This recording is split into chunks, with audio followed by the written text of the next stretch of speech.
we've got to talk about the Kamala Harris book excerpt that just hit in The Atlantic. You know, she's got this book coming out, 107 Days. And that's the name of the book, 107 Days, which is the amount of time she ran for president. And The Atlantic has an excerpt of it, which I've really been looking forward to sharing with you.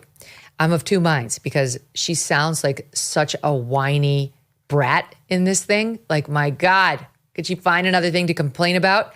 She really can't stand Joe Biden's team. That's clear. But on the other hand, they do sound like pricks, and I'm persuaded that they're bad people. So, oh, he's back. Okay. So, Mike, I have gone now over to the Kamala Harris excerpt that appeared in the Atlantic, and I am going to provide a reading for you. I've read this excerpt, so you don't have to, because I do find it interesting just as a window into her and also a window into Team Biden. All right, here's a bit. She's talking first about Biden has stepped down. He's said, okay, Kamala should be the nominee. And you may recall he announced that he was going to be addressing the nation from the Oval Office later that evening. She writes about watching it at her hotel that night. She's already on the campaign trail. She's the presumptive nominee because he's passed her the baton. She writes, it was a good speech, drawing on the history of the presidency to locate his own place within it. But as my staff leader pointed out, it was almost 9 minutes into the 11-minute address before he mentioned me. I want to thank our great Vice President Kamala Harris. She's experienced, she's tough, she's capable. She's been an incredible partner to me and leader for our country. And then she comes back in with, and that was it. I am a loyal person. She said she's pissed she did not get mentioned earlier. I'm a loyal person. During all those months of growing panic, should I have told Joe to consider not running? Perhaps. But the American people had chosen him before in the same matchup, meaning against Trump. Maybe he was right to believe that they would do so again. He was, by some measures, the most consistently underestimated man in Washington. He'd been right about his tactics for pushing his agenda through a resistant Congress. It was just possible he was right about this, too. And of all the people in the White House, I was in the worst position to make the case that he should drop out. I knew it would come off to him as incredibly self-serving. If I'd advised him not to run, he would see it as naked ambition, perhaps as poisonous disloyalty, even if my only message was, don't let the other guy win. It's Joe and Jill's decision. We all said that like a mantra, as if we'd all been hypnotized. Was it grace or was it recklessness? In retrospect, I think it was recklessness. The stakes were simply too high. This wasn't a choice that should have been left to an individual's ego, an individual's ambition. It should have been more than a personal decision. Cackle. No, I just added that. That's not in there.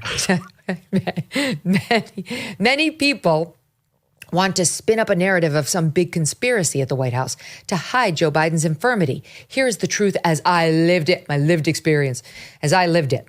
Joe Biden was a smart guy with long experience and deep conviction, able to discharge the duties of president.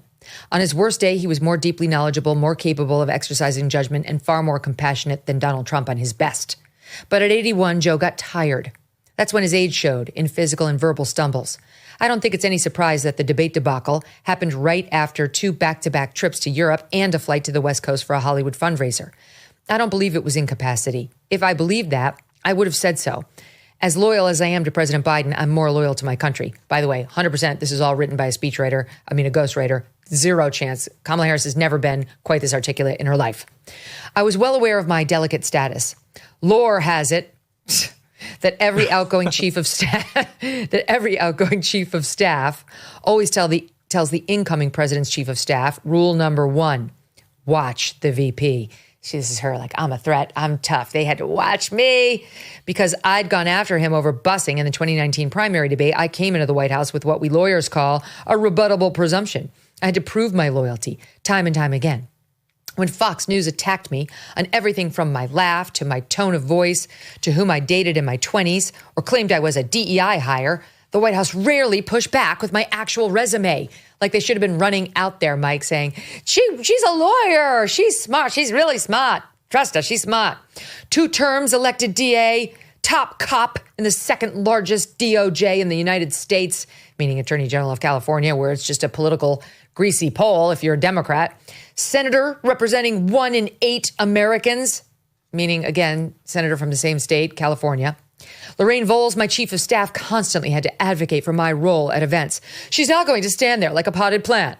Give her 2 minutes of remarks. Have her introduce the president.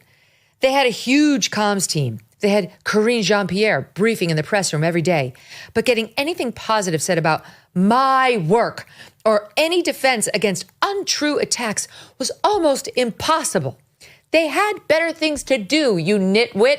They had their hands full defending the infirm, mentally incompetent president. Go ahead, Mike. Well, and let's talk about the resume. I mean, she just glosses over it. She's like, why didn't they talk about your resume? You were the DA of San Francisco for, 2 terms? I don't think there's much of a resume there. Certainly not something they want to mention out loud in the middle of this like crime moment where people are worried about, the endemic crime of San Francisco. And then she was a senator. And it reminds me a lot of what you were talking a lot in the last segment about the judges and their background. These are DEI people. And this is the way a DEI person talks about their resume, not in terms of their accomplishments, but the fact that they got these jobs, they had these titles. And if you could just say these things out loud to people, they'll like them or something. And that's not how this works. And can you imagine J.D. Vance being like, why doesn't Caroline Leavitt defend me? Why does she talk about my resume? Would you just be a grown-up and either takes the slings and arrows like a grown-up or go out there and give an interview and defend your damn self, you whiny little brat. All right, there's more. Yeah. This is an example on how they never said anything about the untrue attacks against her. As an example, in 2021, I was dispatched to the Élysée Palace to help reset our tattered relationship with France after we signed the Australia-UK-US Security Pact. Australia had agreed to buy submarines from France, but scrapped that contract when we and the UK agreed to supply Australia with nuclear subs instead. This had caused tremendous friction. So she met with Macron. She warmed the chill by focusing on our many areas of cooperation, such as space exploration. Okay, sure. I mean, this is my thought. Did you? Sure, Jan. Okay. She says she did. Then she says, blah, blah, blah. I was invited to visit the renowned Pasteur Institute where my mother had worked as an mRNA researcher. I was speaking informally with a scientist about how I wish politicians would more closely follow the scientific method, testing a hypothesis and adjusting according to results, rather than coming up with the plan, as if they had all the answers up front. Yes, you're a scientist now, Kamala.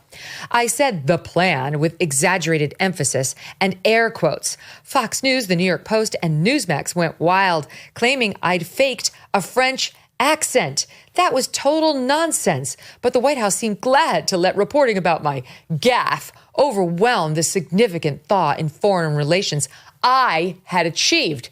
Well, let's play the tape. I don't remember that story. Let's see if we think it's a fake accent.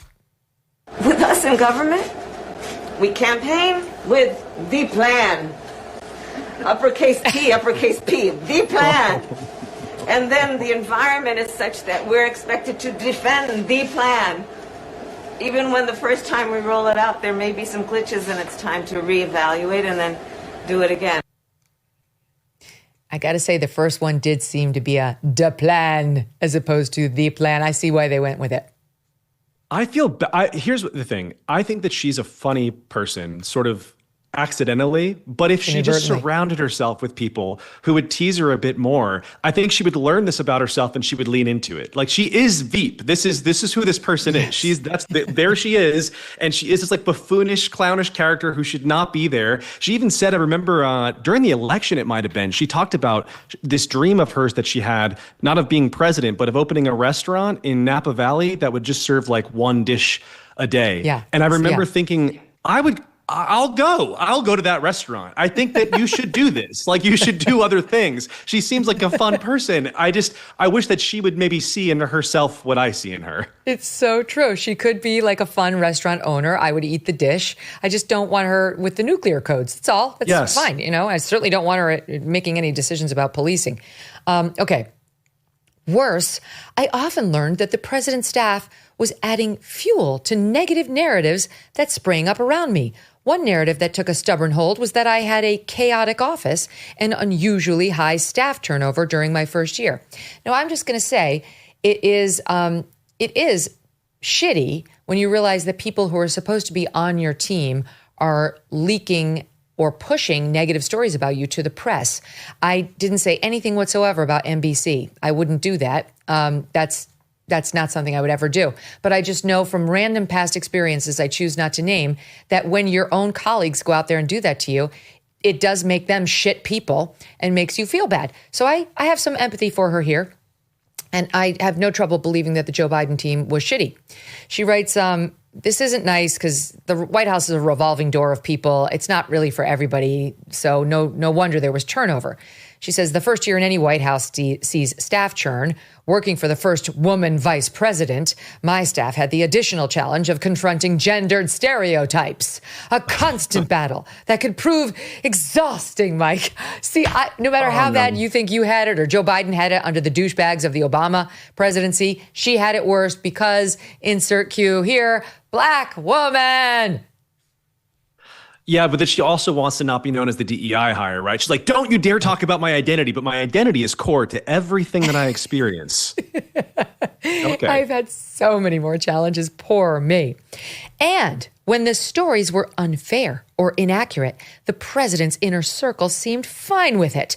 Indeed, it seemed as if they decided I should be knocked down a little more. Well, maybe that's what you signed onto after agreeing to be the VP for someone you said publicly was a racist.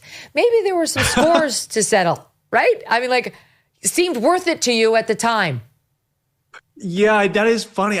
You always do have to go back to that debate where he was like, it was like Kamala said, this man is a racist. And he said, she's a cop. And it's like, probably neither of them were either of those things. But how could they ever work together after that?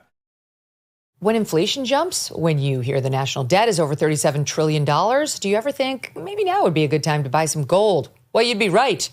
Whether as a hedge against inflation, peace of mind during global instability, or just for sensible diversification, Birch Gold Group believes every American should own physical gold. And so they created something special. Until September 30th, if you're a first-time gold buyer, Birch Gold is offering a rebate of up to $10,000 in free metals on qualifying purchases. To claim eligibility and start the process, request an info kit right now. Just text MK to 989898. Plus, Birch Gold can help you roll an existing IRA or 401k into an IRA in gold, and you're still eligible for a rebate in free metals of up to $10,000. So make right now your first time to buy gold and take advantage of a rebate up to $10,000 when you buy before September 30th. Text MK to the number 989898 to claim your eligibility and get your free info kit.